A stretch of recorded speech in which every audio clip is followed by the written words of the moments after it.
Do you know what? Asked Percy. What? Grunted Gordon. Do you know what?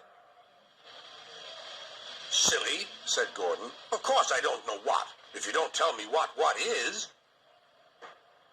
Sir Topham Hatt says that the work in the yard is too heavy for me. He's getting a bigger engine to help me.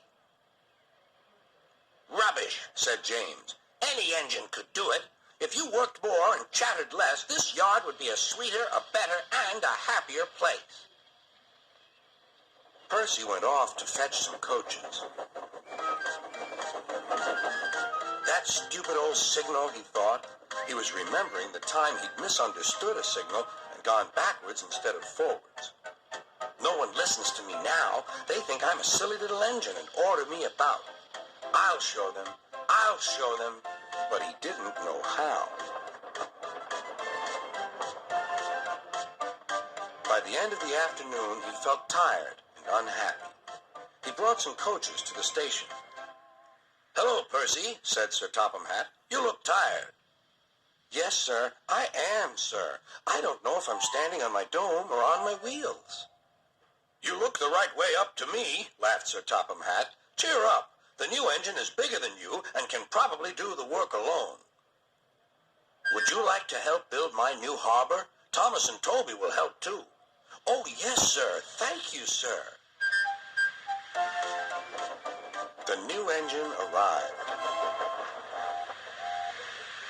What's your name? Asked Sir Topham Hatt. Montague, sir, but I'm usually called Duck. They say I waddle. I don't really, sir, but I like Duck better than Montague. Good. Duck it shall be.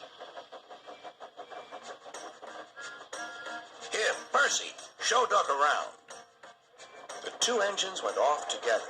Soon they were very busy. James, Gordon, and Henry watched Duck quietly doing his work. He seems a simple sort of engine.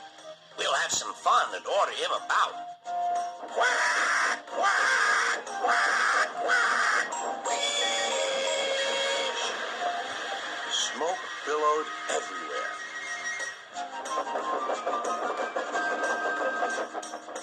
Percy was cross, but Duck took no notice. They'll get tired of it soon. Do they tell you to do things, Percy?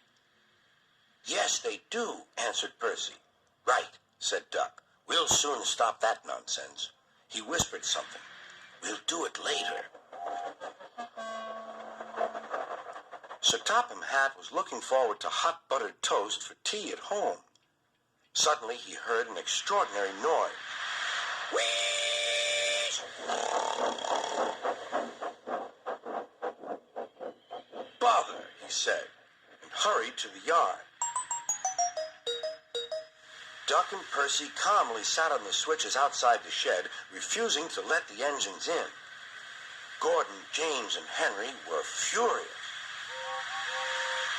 Stop that noise, bellowed Sir Topham Hatt.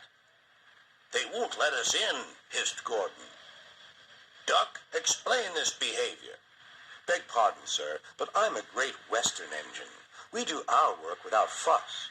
But begging your pardon, sir, Percy and I would be glad if you would inform these engines that we only take orders from you. Quiet, said Sir Topham Hatt. Percy and Duck, I am pleased with your work today, but not with your behavior tonight. You have caused a disturbance. Gordon, Henry, and James sniggered. As for you, thundered Sir Topham Hatt, you've been worse. You made the disturbance. Duck is quite right. This is my railway, and I give the orders. After Percy went away, Duck was left to manage alone.